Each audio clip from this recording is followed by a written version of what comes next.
اگر تو نے ہماری مغفرت نہ فرمائی اور ہم پر رحم نہ فرمایا، لا نکونن من الخاسرین، تو ہم نقصان اٹھانے والوں میں سے ہو جائیں گے، ہم بہت زیادہ نقصان اٹھانے والوں میں سے ہو جائیں گے۔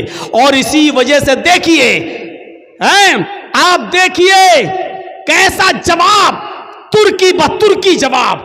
ادھر اللہ رب العالمین شیطان کو بھی بھگا رہا ہے، رام دہ درگاہ کر رہا ہے، اے شیطان، اے ابلیس، ہم نے کہا تھا آدم کو سجدہ کر، فسجدوا الا ابلیس، سارے فرشتوں نے آدم کو سجدہ کیا سوائے ابلیس کے، ابا، انکار کر دیا، واستکبر، اور تکبر میں آ گیا۔ اے ابلیس، ہماری نافرمانی کرنے کے عوض تجھے بھی نکالا جا رہا ہے، راندہ درگاہ کیا جا رہا ہے۔ تو جانتے ہو ابلیس نے کیا کہا تھا؟ جانتے ہو شیطان نے کیا کہا تھا؟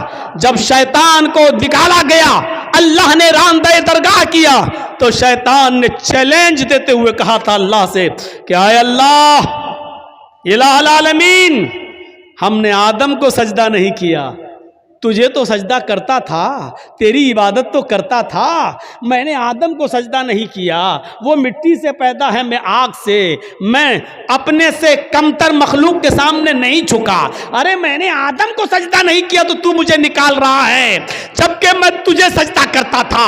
روئے زمین پر، پوری کائنات پر 4 انگلی کے برابر بھی کوئی جگہ ایسی خالی نہیں جہاں شیطان نے اللہ کو سجدہ نہ کیا ہو، اتنا سجدہ کرتا تھا وہ اللہ کو، اتنی عبادت کرتا تھا اللہ کی، لیکن ایک بات نہیں مانی، آدم کو سجدہ کرو، نہیں کیا اس نے۔ ارے ہم تو کتنی نافرمانی کرتے ہیں اللہ کی، اور اتنی عبادتیں بھی نہیں ہماری۔ ہم اپنا انجام سوچیں، اپنے بارے میں ذرا غور کریں۔ شیطان نے تو چپے چپے پر سجدہ کیا تھا، 4 انگلی کے برابر بھی کوئی جگہ ایسی نہیں جہاں شیطان نے سجدہ نہ کیا ہو، ہر جگہ سجدہ۔ لیکن اللہ نے کہا آدم کو سجدہ کرو، نہیں مانی اس کی بات، نہیں اللہ، میں مٹی سے، آگ سے، اور وہ مٹی سے، آگ مٹی کے سامنے جھکے گی؟ اللہ نے کہا نکلو۔ اور جب نکالا گیا تو کیا کہا اس نے چیلنج دیتے ہوئے؟ قسم ہے مجھے اپنے تکبر کی، اے اللہ الہ العالمین، آدم کی وجہ سے تو مجھے نکال رہا ہے نا، آدم کی وجہ سے تو مجھے نکال رہا ہے نا، میں آخری سانس تک تیرے بندے آدم اور آدم کی اولاد سے گناہ کے کام کراتا رہوں گا، دنیا میں بھی میں ان سے گناہ کے کام کراتا رہوں گا، ہم تیرے بندے آدم سے اور آدم کی اولاد سے آخری سانس تک ان سے غلط کام کراتا رہوں گا، اور ان کو گناہوں کی دلدل میں ڈال کر آخری سانس تک ان سے گناہ کے کام کرا کر ان کو آخری دم تک ان سے گناہ کراتا رہوں گا، اور اسی گناہ پر ان کو وہ موت آئے گی، اور اپنے ساتھ لے کر ہم ان کو جہنم میں جائیں گے۔ اے اللہ، قسم ہے مجھے اپنے تکبر کی کہ میں تیرے بندے آدم اور آدم کی اولاد سے آخری سانس تک گناہ کراتا رہوں گا، اور ان کو قیامت کے دن اپنے ساتھ جہنم میں لے جاؤں گا۔ تو ادھر اللہ نے اس کے چیلنج کو قبول کرتے ہوئے ترکی بترکی جواب دیا، اے ابلیس، جا تو میرے بندے کو آخری وقت تک بہکا، جا تو آدم کی اولاد سے آخری وقت تک گناہ کے کام کرا، جا، میں تجھے اجازت دیتا ہوں، آخری وقت تک تو میرے بندوں کو بہکاتا رہے اور ان سے گناہ کے کام کراتا رہے، اور تو ان کو اپنے ساتھ جہنم میں لے جاتا رہے، جہاں مجھے تیرا یہ چیلنج قبول ہے، لیکن قسم ہے مجھے بھی اپنے عزت و جلال کی، میں بھی اپنے بندے کے آخری وقت تک کی توبہ کو قبول کرتا رہوں گا، میں اپنے بندے کے آخری وقت تک کے گناہ کو معاف کر دوں گا، اگر اس نے سچی اور خالص توبہ کی، یعنی توبۃ نصوحا، اگر میرے بندے نے خالص اور سچی توبہ کی تو میں اپنے بندے کی اس توبہ کو قبول کر کے اور آخری وقت تک کے گناہ کو معاف کر کے اپنے بندوں کو جنت میں داخل کرتا رہوں گا۔ تو آخری سانس تک گناہ کراتا رہے گا، میں آخری سانس تک اپنے بندے کی توبہ کو قبول کرتا رہوں گا، تو آخری سانس تک جہنم میں لے جانے کی کوشش میں رہے گا، میں آخری سانس تک اپنے بندے کو بخش کر جنت میں داخل کرنے کی کرتا رہوں گا۔ میرے بھائیوں، ترکی بترکی جواب، اس لیے توبہ اور استغفار کرو۔ کیا لگتا ہے آپ کو اتنا سا جملہ کہنے میں؟ گناہ اللہ نے اتارا ہے تو اس کا علاج توبہ اور استغفار بھی اتارا ہے۔ کوئی گناہ ہو جائے فوراً کہو استغفر اللہ ربی من کل ذنب واتوب الیہ، اور اڑتے بیٹھتے چلتے پھرتے یہ جملہ پڑھتے رہو. کتنا سا جملہ ہے یار. استغفر اللہ ربی من کل ذنب واتوب الیہ. اڑتے پھرتے چلتے پھرتے کھاتے پیتے جملے پڑھتے رہو. استغفر اللہ ربی، میں مغفرت طلب کرتا ہوں اللہ کی. استغفر اللہ، میں اللہ سے مغفرت طلب کرتا ہوں جو میرا رب ہے. من کل ذنب، ہر گناہ سے. واتوب الیہ، اور اسی سے توبہ کرتا ہوں، اسی کی طرف رجوع ہوتا ہوں. یہ ایسی دعا ہے کہ خود اللہ کے نبی صلی اللہ علیہ وسلم یہ دعا پڑھا کرتے تھے اور کہا کرتے تھے لوگوں استغفروا ربکم وَإِنِّي لَأَسْتَغْفِرُ اللَّهَ فِي الْيَوْمِ 100 مرہ. آئے لوگوں تم اپنے رب سے مغفرت مانگا کرو. آئے لوگوں تم اپنے رب سے مغفرت طلب کیا کرو. اِنِّي لَأَسْتَغْفِرُ اللَّهَ فِي الْيَوْمِ 100 مرہ.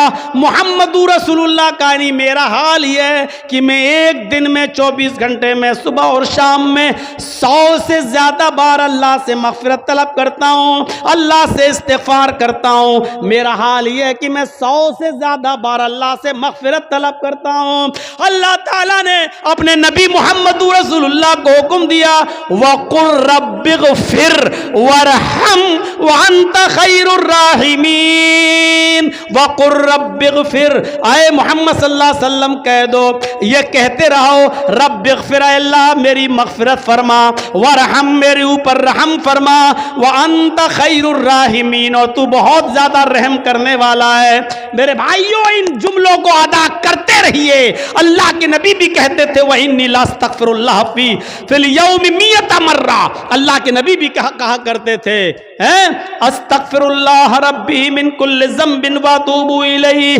یہ مغفرت طلب کرنا بہت ضروری ہے. اور جانتے ہو مغفرت کے فائدے کیا ہیں؟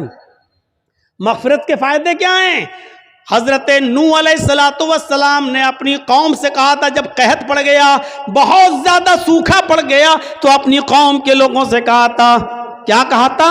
وَاسْتَغْفِرُوا رَبَّكُمْ إِنَّهُ كَانَ غَفَّارًا. آئے میری قوم کے لوگوں اپنے رب سے مغفرت طلب کرو.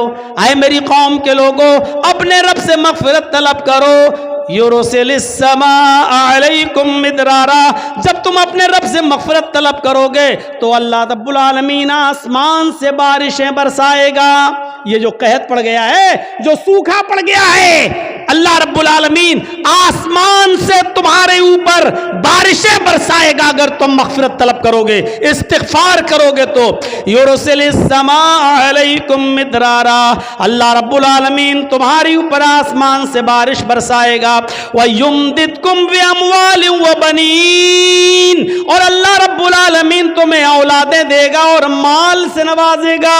وَيُمْدِدْكُمْ بِأَمْوَالٍ وَبَنِينَ. اللہ تمہیں مال بھی دے گا اور اولادیں بھی دے گا.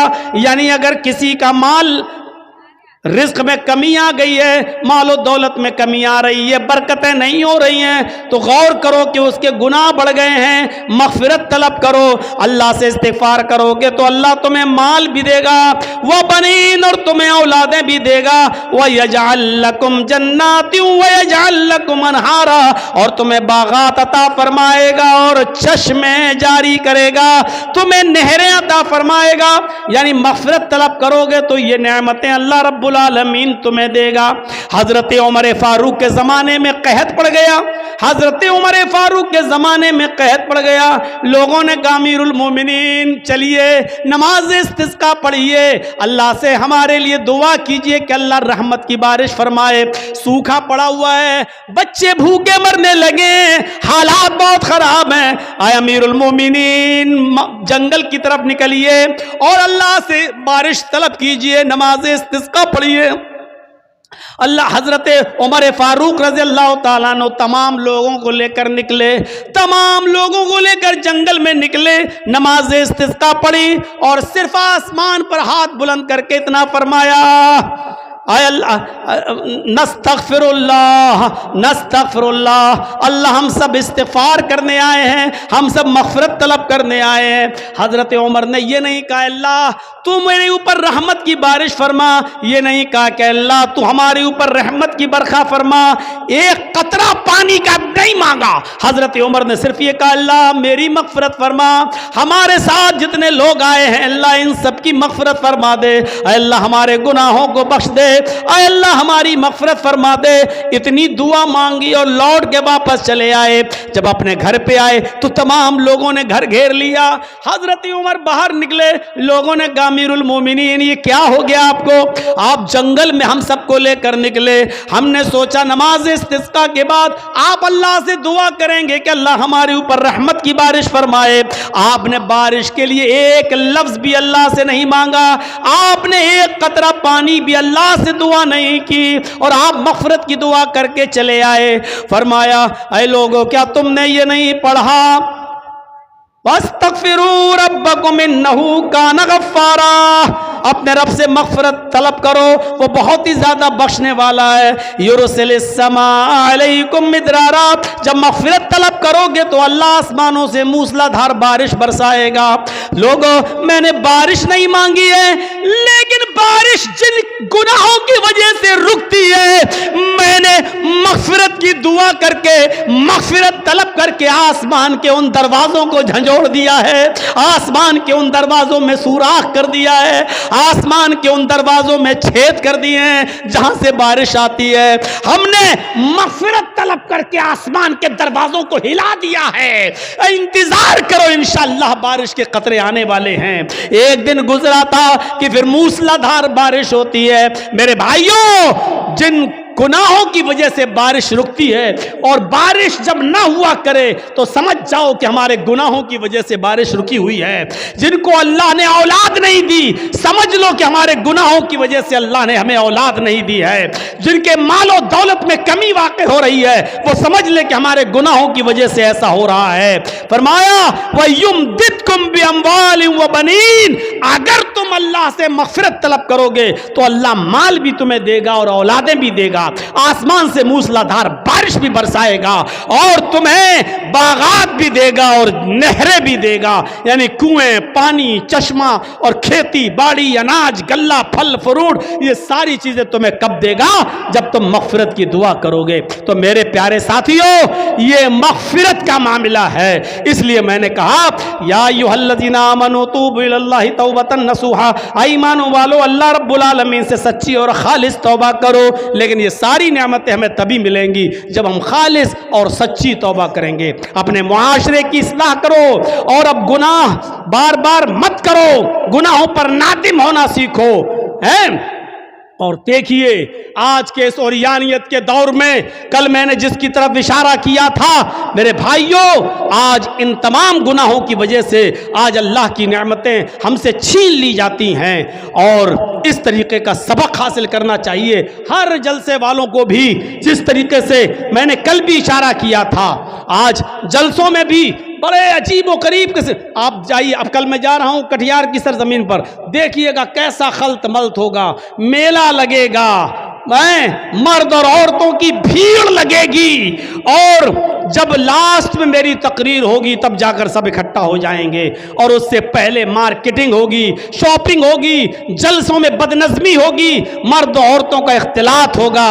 میرے بھائیوں یہ بڑی اچھی چیز ہے جو ہمیں نیما کے جلسے میں دیکھنے کو ملتی ہے، کہ اللہ کا شکر ہے کہ یہاں کے لوگ اس طریقے کا انتظام کرتے ہیں کہ مردوں کا عورتوں کے ساتھ اور عورتوں کا مردوں کے ساتھ اختلاط نہ ہونے پائے ہیں، اور دکانوں پر عورتیں نہ آئیں اس طریقے کا انتظام کرتے ہیں، اور یہ بہت بڑی چیز ہے۔ بہت سے دکان والے بیچارے لڑتے بھی ہیں کہ آپ کیوں لیڈیز کو روک رہے ہیں، کیوں نہیں آنے دیتے ہیں ہماری دکان پر، ہم چند روپیہ کمانے کے لیے۔ میرے بھائیوں آج جلسے والوں نے بھی جلسے دوسری سرزمینوں پر اسی لیے کرنا شروع کیا، لوگوں نے ان کو مشورے دیے بھائی میلے ٹھیلے بند کرو، تو جانتے ہو کیا کہتے ہیں، اگر میلہ نہیں لگائیں گے تو بھیڑ نہیں ہوگی، اور بھیڑ نہیں ہوگی تو عورتیں نہیں آئیں گی، اور عورتیں نہیں آئیں گی تو ہمارے جلسے میں چندہ نہیں ہوگا۔ یعنی ان کو جلسے کا مقصد دین کا دینداری نہیں ہے، ان کا جلسہ کرانے کا مقصد صرف چندہ اور تعاون ہے، دین کا حصول نہیں ہے۔